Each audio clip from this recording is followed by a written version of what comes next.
সব কিন্তু হুজুরের ভক্ত ছিল। যাব, হুজুর চিঠির উত্তর দিতেন না। একজন বাদশা জোর করে বলে পাঠিয়েছে, হুজুর মানা করলো যাব।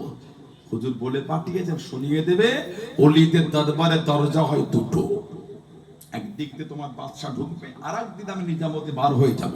তোমার বাদশার সঙ্গে আমি দেখা করবো না। আলেম ওলামা, হুজুর, পীরজাদা, ইমাম, মুয়াজ্জিন, হাফেজ সাহেব, এনারা যদি নেতা মন্ত্রীদের কাছে যায়, এনাদের সম্মানটা কমে। আলেম ওলামাদের কাছে, হুজুর মৌলভী সাহেবের কাছে নেতা মন্ত্রী এলে নেতা মন্ত্রীদের ইজ্জতটা বাড়ে। বুঝতে পারছেন? এখন হুজুরের ঝোঁক উঠেছে এমএলএর সাথে ফটো তুলবে।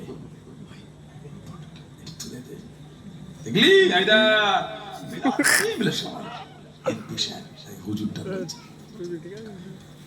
লাইপাড়া বাজারে, কাটরা বাজারে এক দেখছিস কত খাতে দেখে এমপি সাহেব, এমপি সাহেব ফটো। ছি ছি ছি, লা হাওলা ওয়ালা কুওয়াতা। এ কি শুরু হয়ে গেল আলেম ওলামাদের মধ্যে? তোমার পাশে আওয়াজ জন্য এমপি পাগল হয়ে যাবে, তুমি ওর পাশে কি ছুটছো?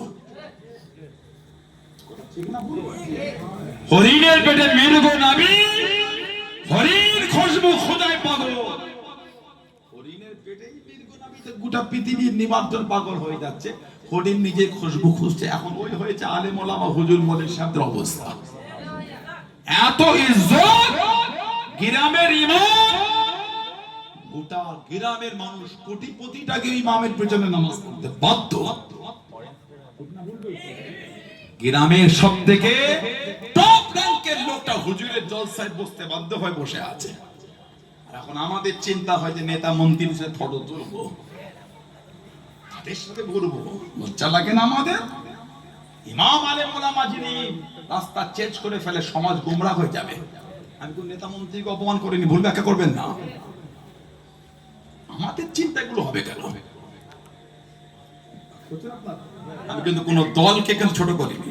যে যার নিয়ে রাস্তা থাকবে না, আমি কি করবো? না, যেটা পছন্দ আপনি করেন, আমি কি করবো? ওটা আপনি বুঝে নিয়ে গেলেন, ওটা আমার কাছে চিন্তা দেবেন না। মনে করছে দাদা হুজুর দরবারটা রাজনীতি দরবার। কে বললাম নাকি দাদা হুজুর রাজনীতির লোক নাকি? দরবার রাজনীতি হবে কেন? না, আওলাদে কাজ করছে।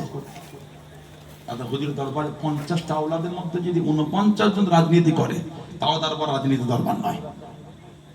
যিনি করছেন ওরা ব্যক্তিগত ব্যাপার, আমি কারো বিরোধী করবো না তো। যে করছে সে বোঝে, ঠিক না? বলবে দাদা হুজুর ওনার দরবার কাল যেমন অরাজনৈতিক ছিল, আজ অরাজনৈতিক। ইনশাআল্লাহ আগামী তো ওই দরবারটা অরাজনৈতিকই থাকবে। বলুন ইনশাআল্লাহ। যদি বলেন আল্লাহুম্মা। আপনারা আশা করেন নাকি দাদা হুজুরের মাজারের গম্বুজে, মিনারে, পিলারে 5 রকম ঝান্ডা মাথা থাকে? চান নাকি আপনারা? আপনি যে পার্টি করে সে পার্টি ঝান্ডা মানতে চান নাকি? তাহলে দরবারকে দরবারের চোখে দেখবেন।